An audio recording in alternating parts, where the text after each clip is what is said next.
By that is to start talking to people. Go out there and try to sell what you're proposing to do. If you're trying to create this billion or trillion dollar empire at some point, you might want to start with one sale. Or you might want to start with one person or a handful of people say, yeah, I'd buy that. And the best way to do it, I've found, is to actually try to sell it. Try to sell a product or service. I mean, you can explain later, you're just beta testing. Go out there and see how people respond. People give you a check or cash for it.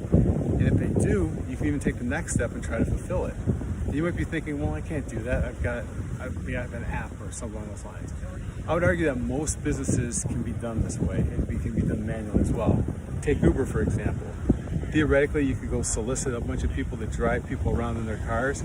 You could also go solicit customers for people that need rides. So it's not that complicated. And it can save you a lot of time and energy and aggravation down the road if you find out that nobody wants to buy what you're trying to do anyway. There's no downside to doing this type of test. Because if you fail, then you'll know it might not be as good of a market for what you thought. But if it succeeds, then you have something to leverage. You can say, okay, well, this works with these people in this group. We have this beta test, we have data, we can validate what we're doing. So again, it's a win-win. And knowledge is never a bad thing, especially when you're an entrepreneur.